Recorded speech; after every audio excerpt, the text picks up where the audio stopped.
আপনাদের সকলকেই আজকের আমাদের এই ভিডিওতে স্বাগত জানাই। আমি শুভেন্দু স্যার। আজকের এই ভিডিওতে আমি আলোচনা করব আপনাদের অনুরোধে বিজ্ঞান নিয়ে বাছাই করে মোট 40টি প্রশ্ন নিয়ে। এই 40টি প্রশ্নের মধ্যে আপনি কতগুলি প্রশ্নের সঠিক উত্তর করতে পারলেন ভিডিওর কমেন্ট সেকশনে অবশ্যই কমেন্ট করে জানাতে ভুলবেন না। আর এই বিষয়টি নিয়ে ভিডিও বানানোর আমাদের একটাই উদ্দেশ্য, এর আগের ভিডিওগুলিতে আপনাদের মধ্যে অনেকেই এই বিষয়টির ওপর প্রশ্ন করার জন্য বলেছিলেন। সেই জন্য আজকের এই ভিডিওটি আমরা বানাচ্ছি। এই ভিডিওটিতে যদি আপনাদের রেসপন্স ভালো হয় তাহলে আমরা এই রকমই আরও ভিডিও আগামী দিনে আনবো, আর খুব তাড়াতাড়ি আনবো। তাহলে আর দেরি না করে শুরু করা যাক আজকের এই ভিডিওটি। আমাদের আগের ভিডিওতে আপনাদের জন্য একটি হোমওয়ার্ক প্রশ্ন দেওয়া ছিল। সেই প্রশ্নটি হলো, ভারতের কোন রাজ্যের সরকারি ফল হলো কাঁঠাল? ভারতের কোন রাজ্যের সরকারি ফল হলো কাঁঠাল? আপনাদের মধ্যে অনেকেই এই প্রশ্নের সঠিক উত্তরটি করেছেন। আপনারা যারা এখনও পর্যন্ত এই প্রশ্নের সঠিক উত্তরটি জানেন না, দেখে নিন এই প্রশ্নের সঠিক উত্তরটি কী হবে। এই প্রশ্নের সঠিক উত্তরটি হবে কেরালা। 2018 সালে কেরালা সরকার কাঁঠালকে রাজ্যের সরকারি ফল হিসেবে ঘোষণা করে। এর প্রধান উদ্দেশ্য ছিল কেরালায় উৎপাদিত কাঁঠালকে একটি ব্র্যান্ড হিসেবে বিশ্বজুড়ে পরিচিতি করা এবং এর পুষ্টিগুণ ও উৎপাদন বৃদ্ধি নিয়ে প্রচার চালানো। কেরালা ছাড়াও তামিলনাড়ু রাজ্যেও সরকারি ফল হলো কাঁঠাল। তাহলে এই হলো আপনাদের হোমওয়ার্ক প্রশ্নের সঠিক উত্তরটি। দেখে নেব আজকের প্রশ্নগুলি। আজকের প্রথম প্রশ্নটি হলো, বায়ুমণ্ডলের কোন স্তরে ওজোন গ্যাস পাওয়া যায়? বায়ুমণ্ডলের কোন স্তরে ওজোন গ্যাস পাওয়া যায়? এই প্রশ্নের সঠিক উত্তরটি হবে অপশান খ, স্ট্র্যাটোস্ফিয়ার। স্ট্র্যাটোস্ফিয়ার স্তরে ওজোন গ্যাসের একটি স্তর থাকে যা সূর্য থেকে আসা ক্ষতিকর অতিবেগুনি রশ্মি শোষণ করে নেয়। দেখে নেব পরের প্রশ্নটি। আজকের দ্বিতীয় প্রশ্নটি হলো, মানবদেহের রক্তচাপ মাপার যন্ত্রের নাম কি? মানবদেহের রক্তচাপ মাপার যন্ত্রের নাম কি? এই প্রশ্নের সঠিক উত্তরটি হবে অপশান গ, স্পিগমো ম্যানোমিটার। স্পিগমো ম্যানোমিটার যন্ত্রের সাহায্যে মানুষের ধমনীর রক্তচাপ পরিমাপ করা হয়। আজকের 3 নম্বর প্রশ্নটি হলো, পর্যায় সারণীর জনক কাকে বলা হয়? পর্যায় সারণীর জনক কাকে বলা হয়? এই প্রশ্নের সঠিক উত্তরটি হবে অপশান গ, মেন্ডেলিভ। রুশ বিজ্ঞানী দিমিত্রি মেন্ডেলিভ সর্বপ্রথম মৌলগুলিকে সাজিয়ে একটি সারণী তৈরি করেন, তাই তাকে পর্যায় সারণীর জনক বলা হয়। দেখে নেব পরের প্রশ্নটি। আজকের 4 নম্বর প্রশ্নটি হলো, কচু শাক খেলে গলা চুলকায় কেন? কচু শাক খেলে গলা চুলকায় কেন?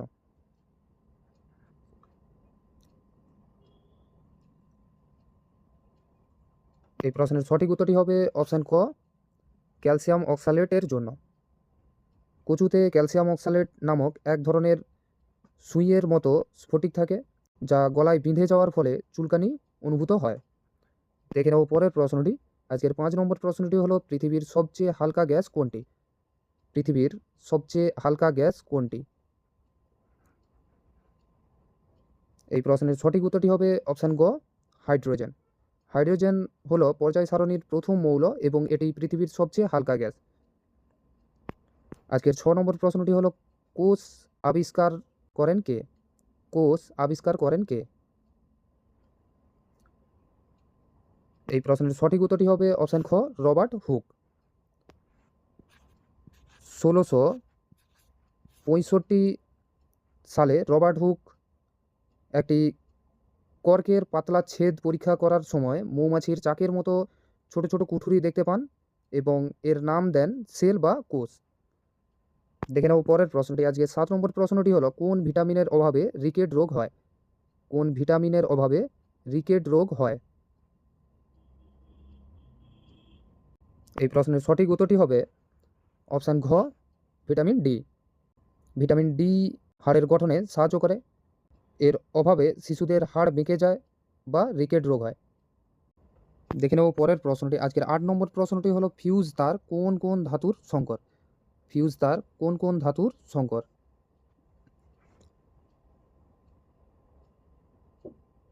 আপনারা যারা এই প্রশ্নগুলির সঠিক উত্তর জানেন ভিডিওর কমেন্ট সেকশানে কমেন্ট করে অবশ্যই জানাতে ভুলবেন না।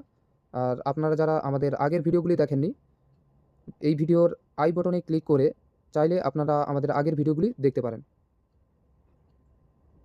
দেখে নেব এই প্রশ্নের উত্তরটি। এই প্রশ্নের সঠিক উত্তরটি হবে অপশান খ, সীসা ও টিন। ফিউজ তার সীসা ও টিনের মিশ্রণে তৈরি করা হয় যাতে এর গলনাঙ্ক কম হয় এবং অতিরিক্ত বিদ্যুৎ প্রবাহে এটি দ্রুত গলে গিয়ে সার্কিট রক্ষা করে। আজকের 9 নম্বর প্রশ্নটি হলো মানবদেহে মোট পেশির সংখ্যা কত? মানবদেহে মোট পেশির সংখ্যা কত? এই প্রশ্নের সঠিক উত্তরটি হবে অপশান খ, 639টি।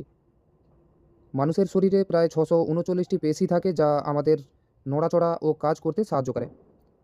দেখে নেব পরের প্রশ্নটি। আজকে 10 নম্বর প্রশ্নটি হলো লাফিং গ্যাস হিসেবে পরিচিত কোনটি? লাফিং গ্যাস হিসেবে পরিচিত কোনটি? এই প্রশ্নের সঠিক উত্তরটি হবে অপশান খ, নাইট্রাস অক্সাইড। নাইট্রাস অক্সাইড, যার সাংকেতিক নাম হলো N2O। এই নাইট্রাস অক্সাইড প্রশ্বাস নিলে মানুষের হাসির উদ্রেক হয়, তাই একে লাফিং গ্যাস বলে। দেখে নেব পরের প্রশ্নটি। আজকের 11 নম্বর প্রশ্নটি হলো রক্তের পিএইচ মান কত?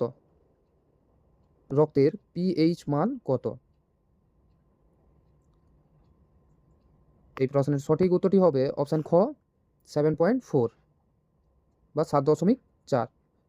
মানুষের রক্তের পিএইচ মান সাধারণত 7.35 থেকে 7.45 এর মধ্যে থাকে, অর্থাৎ এটি সামান্য ক্ষারীয়। দেখে নেব পরের প্রশ্নটি। আজকের 12 নম্বর প্রশ্নটি হলো উদ্ভিদের রান্নাঘর বলা হয় কাকে? উদ্ভিদের রান্নাঘর বলা হয় কাকে?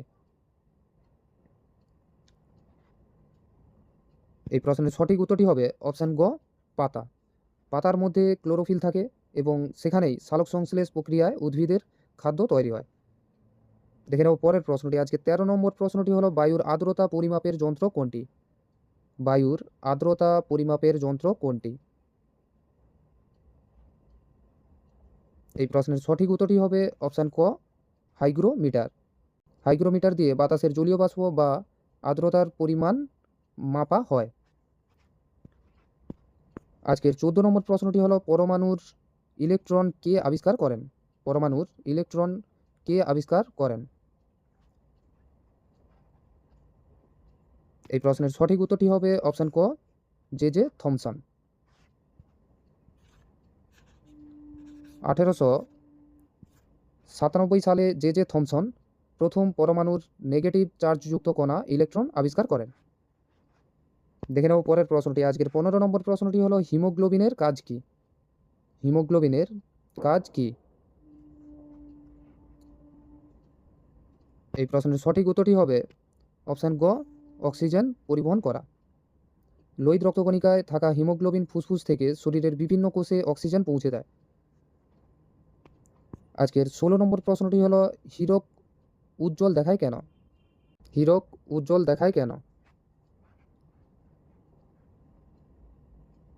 এই প্রশ্নের সঠিক উত্তরটি হবে অপশান গ, অভ্যন্তরীণ পূর্ণ প্রতিফলনের জন্য। হীরকের ক্রান্তি কোণ খুব কম হওয়ায় এর ভেতরে আলো পড়লে বারবার অভ্যন্তরীণ পূর্ণ প্রতিফলন ঘটে, ফলে এটি উজ্জ্বল দেখায়। আজকের 17 নম্বর প্রশ্নটি হলো ডিএনএ এর গঠন আবিষ্কার করেন কে? ডিএনএ এর গঠন আবিষ্কার করেন কে?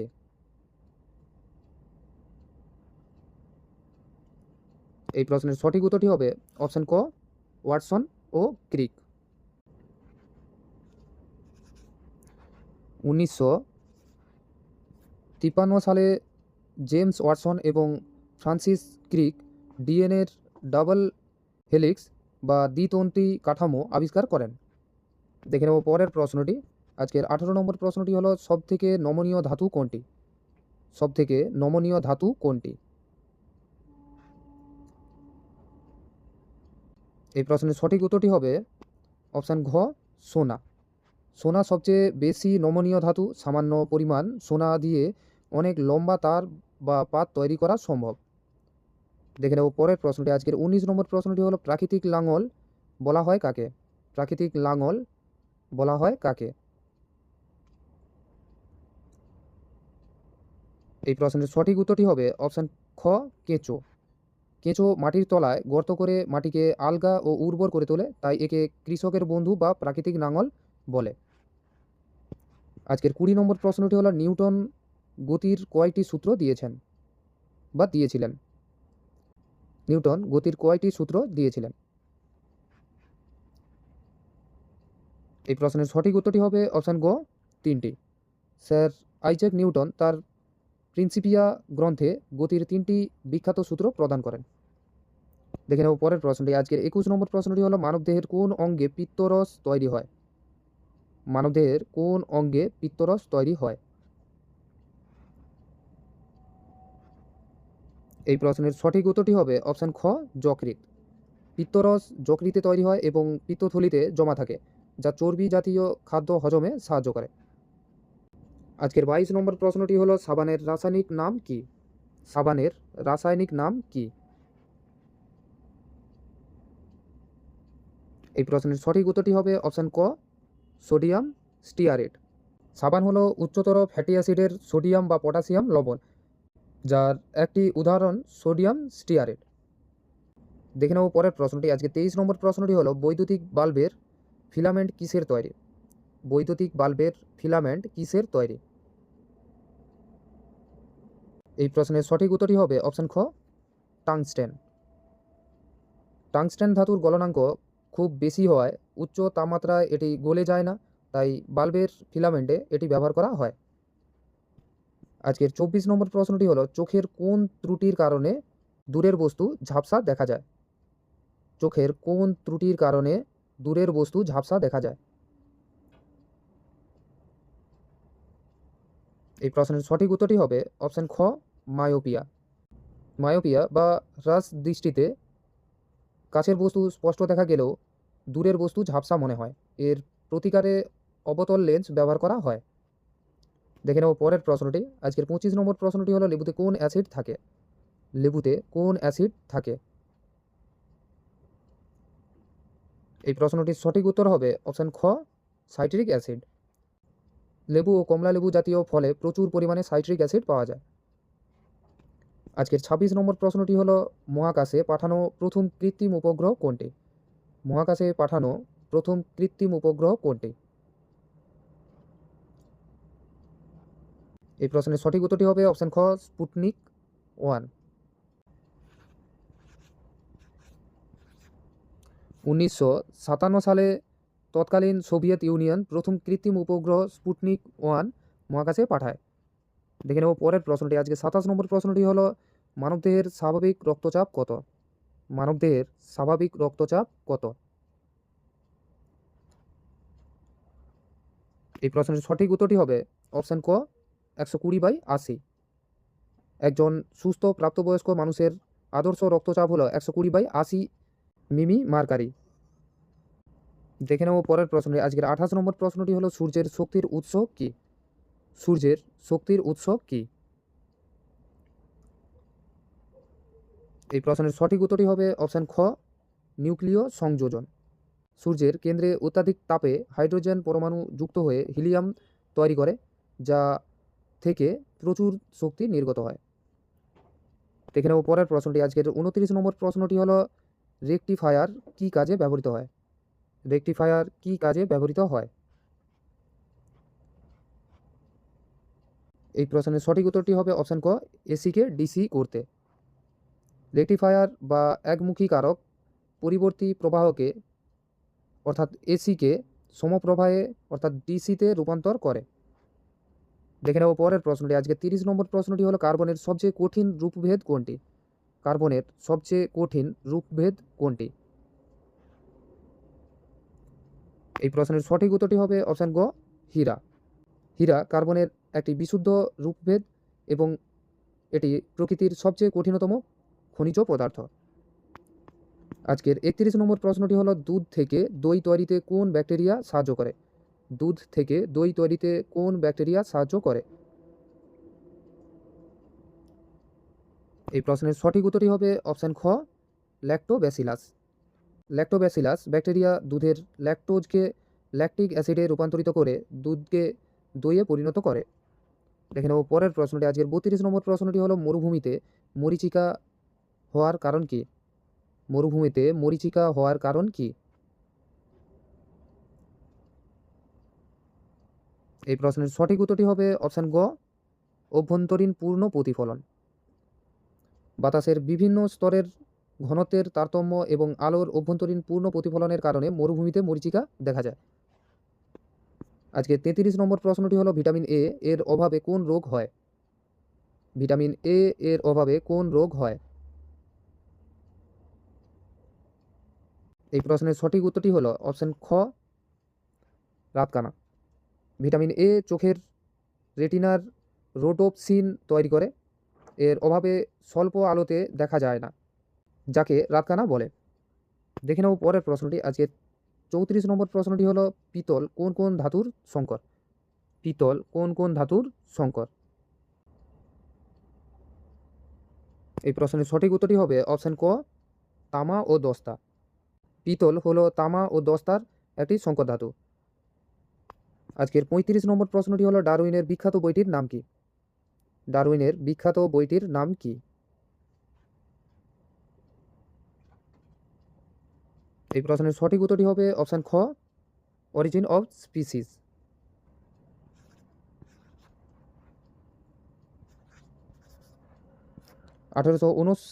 সালে চার্লস ডারউইন বিবর্তনবাদের ওপর তার বিখ্যাত বই on the origin of species প্রকাশ করেন।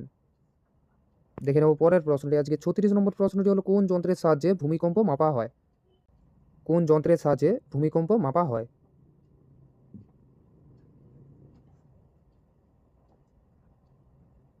এই প্রশ্নের সঠিক উত্তরটি হবে অপশান খ, সিসমোগ্রাফ। সিসমোগ্রাফ যন্ত্রের সাহায্যে ভূমিকম্প তরঙ্গ বা ভূমিকম্পের তীব্রতা রেকর্ড করা হয়। আজকে 37 নম্বর প্রশ্নটি হলো শুশুক বা ডলফিন কিসের সাহায্যে শ্বাস নেয়? শুশুক বা ডলফিন কিসের সাহায্যে শ্বাস নেয়? এই প্রশ্নের সঠিক উত্তরটি হবে অপশান খ, ফুসফুস। ডলফিন মাছ নয়, এটি স্তন্যপায়ী প্রাণী, তাই এটি মানুষের মতো ফুসফুস দিয়ে শ্বাস নেয়। আজকের 38 নম্বর প্রশ্নটি হলো ক্লোরোফিলের মধ্যে কোন ধাতু পাওয়া যায়? ক্লোরোফিলের মধ্যে কোন ধাতু পাওয়া যায়? এই প্রশ্নের সঠিক উত্তরটি হবে অপশান গ, ম্যাগনেসিয়াম। উদ্ভিদের পাতায় থাকা ক্লোরোফিল অণুর কেন্দ্রে ম্যাগনেসিয়াম, যার সাংকেতিক চিহ্নটি হলো Mg, এই ম্যাগনেসিয়াম আয়ন বিদ্যমান থাকে। দেখে নেব পরের প্রশ্নটি। কুইনাইন কোন গাছ থেকে পাওয়া যায়? কুইনাইন কোন গাছ থেকে পাওয়া যায়? এই প্রশ্নের সঠিক উত্তরটি হবে অপশান খ, সিনকোনা। সিনকোনা গাছের বাকল থেকে কুইনাইন তৈরি হয়, যা ম্যালেরিয়া রোগের চিকিৎসায় ব্যবহৃত হয়। দেখে নেব পরের প্রশ্নটি। আজকের 40 নম্বর ও শেষ প্রশ্নটি হলো শব্দের তীব্রতা মাপার একক কী? শব্দের তীব্রতা মাপার একক কী?